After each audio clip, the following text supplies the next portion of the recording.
कि काढ़े कलेजो मैं धरूं रे, कागा तू ले जा। कि तुझे बहुत भूख लगी है ना, इसलिए इतनी आवाज कर रहा है। मैं अपना कलेजा निकाल कर देती खाने को, लेकिन यहां मत खाना, इसे मेरे सामने मत खाना। कहां ले जाकर खाना? कि काढ़े कलेजो मैं धरूं रे, कागा तू ले जा। जाति सामरो पिया बसे, वो देखे तू खा। कि जाते सामरो पिया बसे, वो देखे तू खा। इसे मेरे सामने नहीं खाना, मेरे प्रियतम जहाँ रहते हैं वहां लेकर जाना, और वो जब तुम्हें देख रहे हो तब इसे खाना। कुरेद कुरेद कर खाना, पर उनके सामने खाना। उस पीड़ा का उन्हें भी महसूस हो।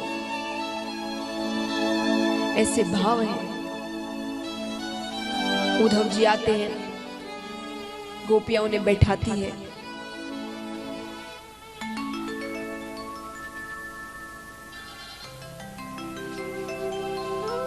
अब उद्धव जी बातें कर रहे हैं। गोपियां पहले कहती है, पहले ये बताइए, ये जो आप कपड़े पहन कर आए हैं, ये जो पीतांबर है, ये जो मुकुट है, ये जो कुंडल है, ये कृष्ण ने पहनाकर भेजे हैं। उद्धव जी ने कहा, तुम्हें कैसे पता? बोले, कैसे भूल जाए इसकी सुगंध। अपना ऐश्वर्य दिखा रहे हैं मुंह में कि राजा बन गए हैं। और आपको ब्रजपति के पास ही भेजा होगा। यदुपति ने, कृष्ण नहीं कहा, यदुपति राजा बन गए हैं, प्रमोशन हो गया है, ग्वाले से राजा यदुपति बन गए। तो भेजा भी ब्रजपति के पास होगा कि बराबर वाले में ही रिश्ता रखना चाहिए, रिश्ता बराबरी में होना चाहिए। उद्धव जी कहते, ऐसी बातें क्यों कर रही हो? अरे संदेश लेकर भेजा है, तुम्हें समझाना चाहते हैं कि ये रोना धोना प्रेम ये चीज छोड़ो, ज्ञान के मार्ग पर चलो, अपना मन ज्ञान पर लगाओ। गोपियां कहती है, मन कोई 10-20 होते हैं जो ज्ञान पर लगाएं। कितने मन होते हैं? एक, वो कब का कृष्ण को दे दिया, अब कौन सा मन ज्ञान पर लगाए? चलिए, आप कहते हैं ज्ञान पर लगाने को तैयार है, लेकिन ये बताइए, ज्ञान मार्ग पर चलकर क्या होगा, क्या प्राप्त होगा? बताइए। मैंने आपको थोड़ी देर पहले बताया था, उद्धव जी के लिए सबसे ऊपर क्या है? ज्ञान। और उद्धव जी के लिए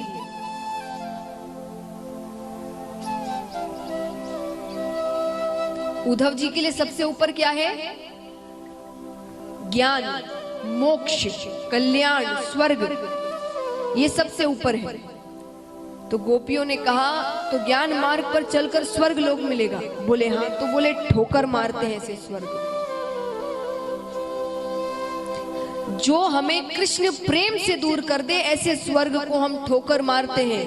और जो नरक हमें कृष्ण प्रेम से मिला दे, हम जन्मों जन्मों तक उस नरक में रहने को तैयार हैं।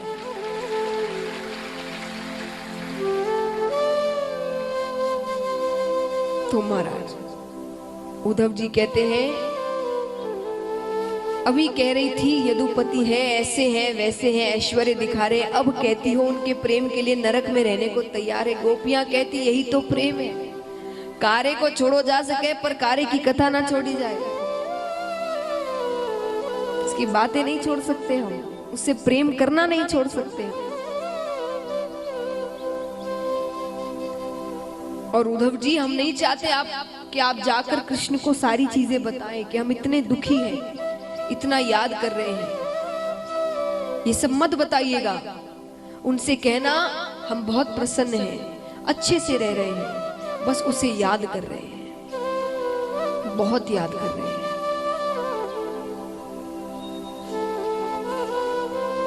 तो महाराज उद्धव जी कई दिनों तक वहां रहते हैं। उसके बाद जब मथुरा वापस आते हैं तब भगवान जैसे ही वो प्रवेश कर रहे हैं भगवान के कमरे में, भगवान कहते हैं अरे उद्धव आने में बड़ी देर कर दी।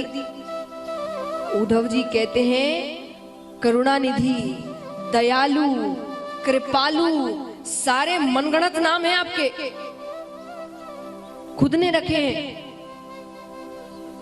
भगवान कहते तुम्हें वहां भेजना सफल हुआ। इस लहजे में, इस भाषा में मुझसे केवल गोपियां बात कर सकती है और कोई बात नहीं कर सकता। तुम्हें जो शिक्षा देनी थी तुम्हें वो मिल गई। उद्धव जी कहते आप यहाँ क्या कर रहे हैं?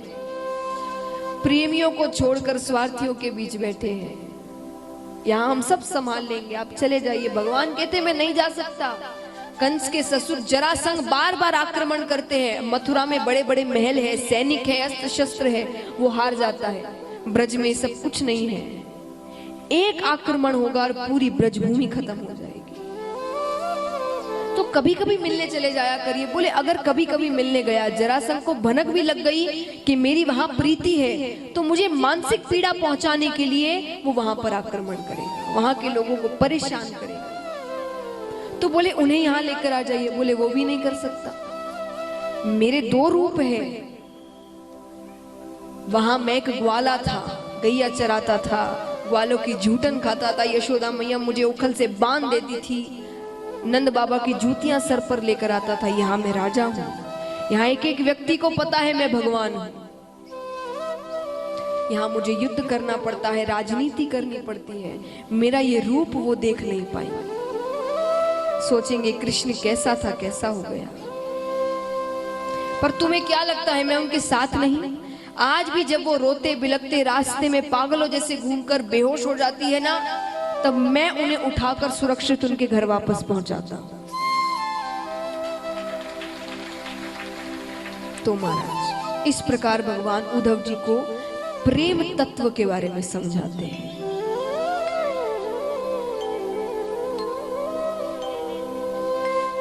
तो महाराज अब यहाँ पर धीरे धीरे ठाकुर जी राजकाज के कार्यों में लगे हुए हैं। कभी कोई आक्रमण करता है, कभी कोई सभा में जा रहे हैं। अब यहाँ पर विदर्भ देश के राजा हैं। उनके एक पुत्र एक पुत्री थी। पुत्र का नाम था रुक्मी, पुत्री का नाम था रुक्मणी। रुक्मणी जी ने जब वो विवाह योग्य हो जाती है, उन्होंने तब से ठाकुर जी को पति रूप में मान लिया था। अपने पिता से जाकर कहती है, जब वो वर ढूंढने लगते हैं पिताजी के, मुझे श्री कृष्ण पति रूप में चाहिए, मैं उनसे प्रेम करती हूँ। अब कौन से पिता होंगे जो ठाकुर जी के लिए मना करेंगे? राजा भी बड़े प्रसन्न होते हैं। पर अब यहाँ पर रुक्मी प्रसन्न नहीं होते। रुक्मी ने कहा मेरी एक ही बहन है, उसका विवाह मैं अपने मित्र शिशुपाल से करवाऊंगा। अब बच्चे जब बड़े हो जाते हैं, माता पिता की नहीं चलती,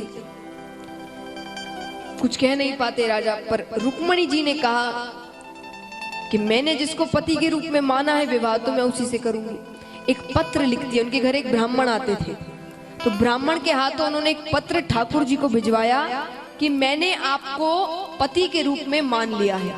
अब या तो मैं आपसे विवाह करूंगी या इस जीवन को त्यागने के अलावा और कोई चारा नहीं है मेरे पास, क्योंकि किसी और से विवाह तो मैं नहीं करने वाली।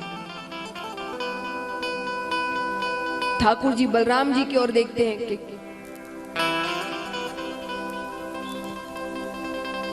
बलराम जी से पूछते हैं क्या करना चाहिए। बलराम जी ने कहा कर लो शादी, उम्र हो गई है। अभी तो फिर भी पत्र आ रहे हैं, फिर ये भी आने बंद हो जाएंगे।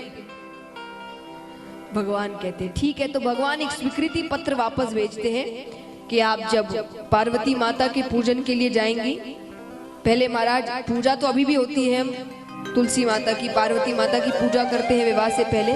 पर पहले के समय में अभी जैसे घर में ही हम पूजा कर लेते, पार्वती माता के मंदिर जाते थे, मंदिर में जाकर पूजा होती थी। विवाह से पहले जो भी दुल्हन होती थी, तुलसी माता का पूजन वो मंदिर में जाकर करती थी, पूरे नियम से, अच्छे से, पूर्ण रूप से। तो ठाकुर जी कहते जब आप मंदिर आएंगी तो मैं आपको वहां से लेकर चला जाऊं।